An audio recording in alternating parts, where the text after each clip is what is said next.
কথায় আছে খাজনার চেয়ে বাজনা বেশি। আমার এই প্রোডাক্টটা কেনার ক্ষেত্রে ঠিক তেমনটাই হয়েছে। তো কেন হয়েছে সেটা আপনাদের সাথে বলছি। তো হ্যালো এভরিওয়ান, আসসালামু আলাইকুম। আশা করছি সবাই ভালো আছেন। আলহামদুলিল্লাহ আমিও ভালো আছি।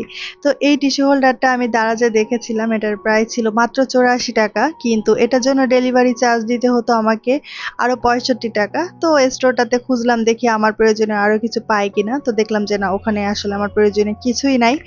তো যাই হোক, আমি আর দারাজ থেকে অর্ডার করিনি, আমি অবশেষে মার্কেটে গিয়ে পেয়েছি, তো সাথে সাথে নিয়েছি।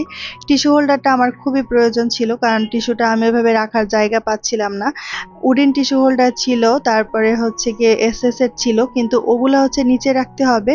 তো নিচে রাখার জন্য আমি আসলে ওই টিস্যু হোল্ডার গুলা নিতে চাইনি, আমি এরকম চাচ্ছিলাম ওয়ালে হ্যাঙ্গিং করা যায় এরকম একটা টিস্যু হোল্ডার। তো এটার ভিতর শুধুমাত্র এই প্লাস্টিকেরটাই আছে, অন্য কোনো কিছু নাই। তো এটা অতটা হ্যাভি না হলেও আমার আসলে কাজ চলে যাবে। আর টিস্যু হোল্ডারটা হয় কি, আমার যেহেতু কিচেনটা ছোট, আমার সিঙ্কের পাশেই রাখতে হবে। তো ওখানে অনেক সময় আমার পানি লেগে টিস্যুটা নষ্ট হয়ে যাওয়ার সম্ভাবনাটা বেশি থাকে। তো সব কিছু মিলিয়ে আমার জন্য ওয়ালে হ্যাঙ্গিং করার জন্য আসলে টিস্যু হোল্ডারটাই প্রয়োজন ছিল।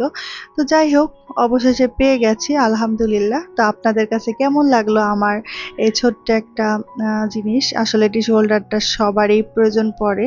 তো এই টাইপের টিস্যু হোল্ডার কিন্তু আমাদের কিচেনে থাকলে কিন্তু আমাদের জন্য অনেক সুবিধার হয়ে থাকে। আর এই যে আমি আমার মেয়ের জন্য একটা ড্রেস তৈরি করে নিয়েছিলাম। আমি টার্গেট করেছিলাম যে ওকে হাতের কাজ করে আমি একটা ড্রেস বানিয়ে দিব। তো সেই উদ্দেশ্য নিয়েই আর কি ড্রেসটা বানিয়েছিলাম। তো আজকে হাতের কাজটা করে নিচ্ছি। এটা একদম এক রঙের একটা কাপড়, কোনো প্রিন্ট নাই। তো ড্রেসটা কিন্তু আমার কাছে খুবই ভালো লেগেছে। আর যেহেতু টিউলিপ আমার অলওয়েজ পছন্দের একটা ফুল, এই জন্য আমার ড্রেসটাতে সিম্পল করে একটু টিউলিপ দিয়ে দিচ্ছি। আর এই যে দেখে বুঝতেই পারছেন, শুধু সবুজ কালারের কিছু ডাল আর পাতা দিয়েছি। তো এতেই কিন্তু আমার কাছে অনেক ভালো লাগছে। জানি না আপনাদের কাছে কেমন লাগবে। আহ একদম শেষ শেয়ার করে দিব আর কি, যে সম্পূর্ণ কাজ করার পরে কেমন হয়।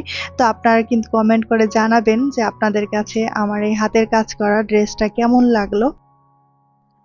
আসলে আমার সব সময় সব ধরনের কাজ করতে ইচ্ছা করে না, তো এখন হঠাৎ করে মনে হলো যে হাতের কাজটা করে ফেলি, তাই করে ফেললাম। এই যে হচ্ছে ফাইনাল লুক, জাস্ট এতটুকুই ছিল, সিম্পল ভাবে করেছি। আমার কাছে তো খুব ভালো লাগছে। আপনাদের কাছে কেমন লাগছে প্লিজ কমেন্ট করে কিন্তু জানাবেন।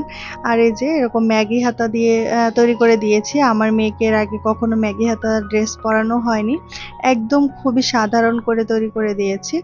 আর তারপরে হচ্ছে ছাদে গিয়ে আমি এই টাটকা শাকগুলো তুলে নিয়েছি। শাকগুলা কিন্তু একদম ফ্রেশ। এখন আমি রান্না করব শাকগুলা।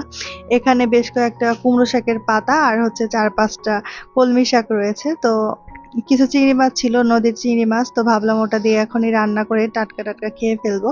তো এই যে শাকগুলো এভাবে ছোট ছোট করে কেটে নিয়েছি, সাথে একটু আলুও দিব।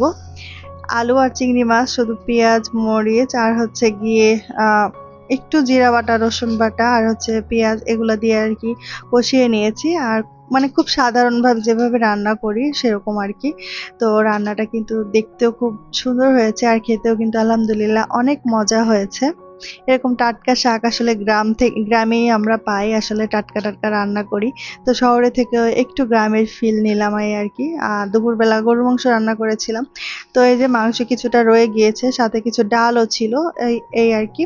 তো রাতের বেলা হচ্ছে আমার মেয়ের জন্য একটি গাড়িটা কিনতে গিয়েছি। গাড়ি ঠিক না, ও সাইকেল করছিল অনেক দিন ধরে। তো অবশেষে এই যে ওর সাইকেল কিনে দিলাম। ওর বাবা হচ্ছে ইয়েলো কালারটা পছন্দ করেছিল, আসলে ইয়েলো কালারটা একটু বেশি মজবুত ছিল যার কারণে। কিন্তু আমার মেয়ে পিঙ্ক কালারের সাইকেল নিবে, সে পিঙ্ক কালারেরটাই নিয়েছে।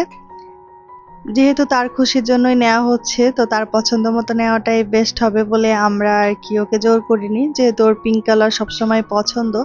আর পিঙ্ক কালারের সাইকেলই কিনতে চাইছিল। তো সবকিছু মিলিয়ে তার পিঙ্ক কালারের সাইকেলটাই নিয়ে দেওয়া হয়েছে, আর সে তো অনেক খুশি, দেখে বুঝতেই পারছেন। আজকের মতো বিদায় নিচ্ছি। আল্লাহ হাফেজ, আসসালামু আলাইকুম।